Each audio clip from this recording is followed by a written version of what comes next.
Milei. En donde hasta lo obvio debe ser explicado.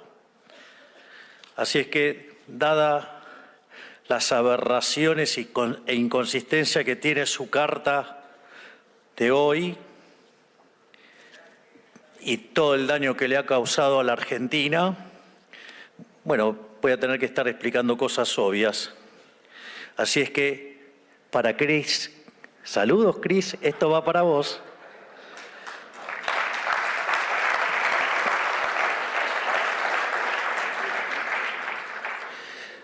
La charla de hoy, básicamente, sobre lo que voy a explicar es cuál es el enfoque que nosotros tenemos para terminar de erradicar definitivamente la inflación en la Argentina. Y eso implica una descripción de condiciones iniciales, un diagnóstico y un diseño de política monetaria. Por lo tanto, lo ideal es, como decía Friedman, primero los datos. Y en ese sentido, antes de que se creara esa nefasta institución llamada Banco Central de la República Argentina en el año 1935, los 50 años previos, Argentina tenía una inflación del 0,9% anual. Después, en uno de los grandes saqueos de la historia argentina, en una de las estafas más colosales que se han hecho, en 1935 se crea el Banco Central, un Banco Central mixto, y en la primera década de vida del Banco Central, es decir, entre 1935 y 1945, la tasa de inflación saltó al 6%, una tasa que probablemente hoy en Argentina se podría hasta llegar a festejar, pero para lo que eran los estándares de la época era una inflación muy, muy alta. Pero como eso no nos alcanzaba, con esto de tener un Banco Central mixto, en el año 1946 el Banco Central se nacionalizó.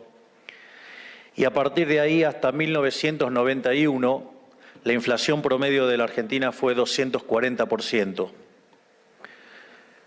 En ese intervalo tuvimos 2 hiperinflaciones, aún sin tener una guerra, y le quitamos 13,0 a la moneda, y el repudio generalizado de la moneda llevó a lo que fue el programa de estabilización más exitoso de la historia argentina, que fue la convertibilidad. Si bien entre el año 1991 y 2001 la inflación promedio fue del 9%, es cierto que ese nivel de inflación se concentró entre los años 1991 y 1992, y a partir de 1993 hasta el 2001 Argentina estuvo entre los países con menos inflación del mundo. Después, cuando el Estado se quedó sin financiamiento y cayó en default, en lugar de tratar de poner las cuentas en orden, decidieron estafarnos nuevamente. De hecho, si ustedes se fijan en los billetes que teníamos en aquella época, decía convertibles de curso legal, y hoy ya no lo son, no tiene esa consigna, es decir, por lo tanto, no tienen el respaldo que aquellos billetes tenían, es decir, la casta política nos volvió a estafar, pero nos dijeron que esa vez o esta vez va a ser diferente, y no fue diferente en nada. Yo voy a redondear los números. Aviso porque después van a empezar con que el número, que la coma, no sé qué cosa. Entonces, aviso ya desde antes que los voy a redondear. Si tomo la inflación promedio del primer periodo del régimen kirchnerista, digamos, con Néstor Kirchner a la cabeza, la inflación promedio fue del 10%.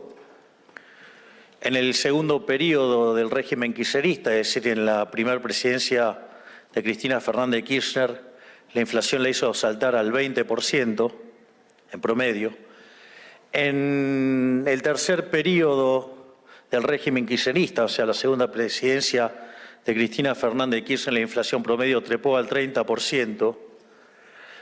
Quizás en el documento que publicó se olvidó de decir que quizás una de sus formas de combatir la inflación era mentirla.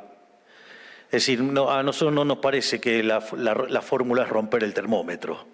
Es decir, la fórmula es medir las cosas.